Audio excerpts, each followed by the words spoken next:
Hey everyone, and welcome to Exploring the Roots of Energy. I'm Marco Lane, your host, and today we're diving deep into the fascinating world of bioenergetics by breaking down key topics from a thought-provoking discussion between Roddy and Georgi Dinkov. Their conversation, rooted in Dr. Ray Peat's work, touches on everything from the role of CO2 and thyroid health to serotonin, vitamin E, and even unconventional cancer treatments. Now, if these topics sound a bit daunting, don't worry.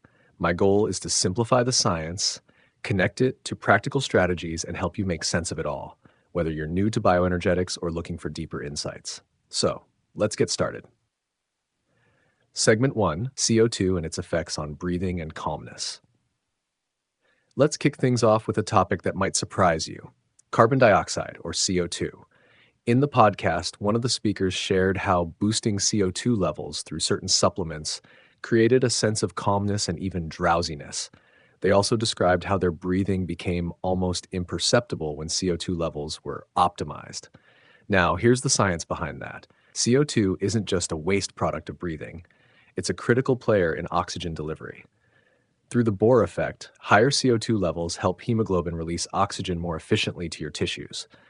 This, in turn, calms the nervous system, creating that deep sense of relaxation. Ray Peat often talks about how chronic hyperventilation, or overbreathing, depletes CO2 and disrupts cellular respiration. A simple practice like nasal breathing or even using aspirin, which supports mitochondrial function, can help restore that balance. I find it fascinating how something as basic as breathing can have such profound effects on your health and stress levels. Segment 2, Thyroid Hormones and Body Temperatures. Next up is thyroid health, an essential topic because thyroid hormones regulate energy production in every cell of your body. Danny and Georgi discussed how taking thyroid supplements can sometimes cause sustained temperatures above 99 degrees Fahrenheit, which might suppress your thyroid gland's natural hormone production. But here's the nuance. Mild thyroid supplementation, when done right, typically supports rather than suppresses the gland.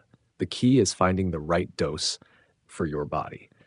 Low thyroid function can cause fatigue, cold intolerance, and even hair thinning. So it's crucial to monitor your temperature and pulse to ensure your supplementation is working for you. This discussion really drives home the idea that thyroid therapy isn't about shutting down your body's systems, but supporting them when they've been compromised by stress or nutrient deficiencies. Serotonin and stress responses. Now let's move to serotonin. We often hear about serotonin as the feel-good neurotransmitter, but Danny and Georgi challenge this notion by discussing how excess serotonin can actually promote stress and inflammation. They mention that drugs like cyproheptadine, which block serotonin, can help reduce its negative effects during stress. And here's the kicker. This doesn't mean serotonin is inherently bad. It's all about balance. Chronic elevation of serotonin, often driven by stress or gut issues, can contribute to migraines, anxiety, and other problems. Practical solutions include natural serotonin antagonists like vitamin B1 or antihistamines, which can help the body shift out of a stress-dominant state. Personally, I love how this discussion reminds us to question the oversimplified narratives we hear about neurotransmitters and focus on balance instead. Segment 4. Progesterone, DHEA, and cortisol, stress and hormonal balance. Speaking of balance, let's talk about stress and hormones. Danny and Georgi discussed an intriguing study combining progesterone, DHEA, and a cortisol modulating compound called cortisol. Here's why this combination is so powerful. Progesterone acts as a buffer against stress, calming the body and supporting thyroid function. DHEA helps maintain energy and androgen levels, which are often depleted during stress. And cortisol fine-tunes cortisol, preventing it from wreaking havoc on your system. The takeaway here? Managing stress holistically through nutrition, lifestyle, and low-dose supplementation can make a huge difference. For example, eating enough saturated fats, getting adequate carbohydrates, and supporting your metabolism are simple yet effective ways to stay resilient in the face of stress. Segment 5, Vitamin E for fatty liver disease. Another fascinating topic is vitamin E and its potential to reverse severe fatty liver disease, or NASH. Danny and Georgi explain how vitamin E, a powerful antioxidant, protects your cells from the oxidative stress caused by polyunsaturated fats, or PUFAs. If you're dealing with fatty liver or sluggish liver function, reducing your intake of PUFAs and adding vitamin E rich foods like sunflower seeds or wheat germ can significantly improve liver health.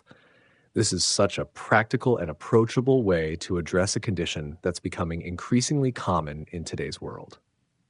Segments ice baths and cold thermogenesis. Now let's dive into the debate around ice baths and cold exposure. While some people swear by these for fat burning or stress resilience, Danny and Georgi argue that cold exposure stimulates adrenaline and can suppress thyroid function over time. From a bioenergetic perspective, the body thrives in warmth. Warm temperatures support mitochondrial efficiency, while cold exposure often pushes the body into stress mode, increasing cortisol and lipolysis. This doesn't mean ice baths are inherently bad, but they might not be ideal for long-term energy and hormonal health. It's another reminder that context is everything when it comes to health strategies. Segment 7, Vitamin B2, Riboflavin, and ALS. One of the more compelling parts of the podcast was about ALS and the role of vitamin B2, or riboflavin. Georgi explained how improving mitochondrial function could slow or even reverse the progression of ALS. Riboflavin plays a key role in energy production at the cellular level. By supporting your mitochondria, you not only protect nerve health but also improve overall vitality. Foods like eggs, liver, and dairy are great sources of riboflavin, and combining it with other mitochondrial supporters like niacinamide can amplify its benefits. Segment 8, Heating tumors for cancer treatment. Finally, let's talk about a topic that's both simple and profound: heating tumors to treat cancer. Jordy shared how raising the temperature of tumors improves oxygen delivery and disrupts their low-energy environment, making it harder for cancer cells to survive. This approach aligns perfectly with the bioenergetic perspective. Increasing energy flow and oxygenation can reverse many degenerative conditions. While this method isn't mainstream yet, it's backed by some promising research and shows the power of energy metabolism in health. Closing thoughts. So there you have it, a breakdown of some truly fascinating bioenergetic concepts, whether it's optimizing CO2 levels, supporting your thyroid, balancing serotonin, or even exploring unconventional treatments. The common thread is energy. I hope this episode gave you new insights and practical takeaways to improve your health. If you enjoyed this discussion, don't forget to subscribe, share, and let me know what topics you'd like to explore next. Thanks for tuning in, and until next time, stay curious, stay energized, and keep exploring the roots of energy.